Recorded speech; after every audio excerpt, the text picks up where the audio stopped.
Okay, so are you ready for this? We're diving into a story today. It's got thumping bass, frustrated tourists, and a battle for just some peaceful sleep. You ready? Oh, yeah, let's do it. Sounds intriguing. Let's go. All right, so picture this. Maspalomas, Gran Canaria, sun, beaches, you know, Good life. exactly, a super popular tourist destination. But it's also got a pretty wild nightlife. The best of both worlds. Some R&R and then some partying. Right. But recently, these two worlds have been kind of clashing in a big way. And that's what we're going to dig into. So there's these two pretty popular spots, Mamawana and Aqua Ocean Club. Okay, I've heard of those. Yeah, and they just got hit with this serious crackdown for excessive noise. Oh, wow. Noisy clubs. That's kind of ironic. I know, right? But get this. The thing that makes this story really interesting is that these places on paper, they aren't even licensed as nightclubs. Wait, what? Yeah, for real. Wait, so what are they licensed at? So Mamawana's license says Tapas Bar. A tapas bar? Yeah. And Aqua Ocean Club. They're listed as a cafe bar. Seriously? A cafe bar? No way. Those are definitely not what I picture when I think of a cafe bar. Right. Like I'm thinking about little snacks, some coffee. Yeah. Not hordes of people, and a DJ blasting music. Yeah. No sleepy espressos there, more like a... Raging all nights. Something like that.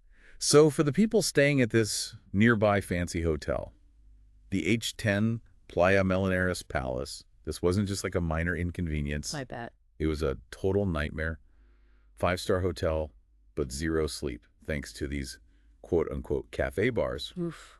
I'd be demanding a refund. Totally. Yeah. So finally, on October 25th, the local authorities were just like, enough is enough. About time. I know, right? So they went in and enforced what they're calling the closure of musical equipment at both venues, And more party. at least for now. But here's the thing. This wasn't just like a noise complaint or something. They actually executed what's called an urban discipline order. Urban discipline. That sounds pretty serious. Yeah, it's not just a slap on the wrist. This thing has some teeth. What do you mean? Like what kind of consequences? Well, they can hit these places with some hefty fines, for starters. Oh, really? Yeah, and they can shut them down for a while, too. And they can even revoke their licenses completely if they keep breaking the rules. So you know they mean business. Wow. So it sounds like the local council is really in a tough spot here, trying to balance the whole party destination reputation with, actually letting people sleep. Right. Not an easy task. And even the mayor weighed in on this.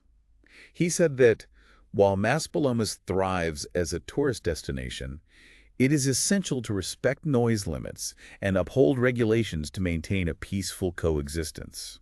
Yeah, that pretty much sums it up. It's a struggle all over the world, honestly. Yeah. Tourist hotspots always face that dilemma. Keep the party going, but also make sure everyone's happy. Residents, tourists, everyone. It's a tough one to solve.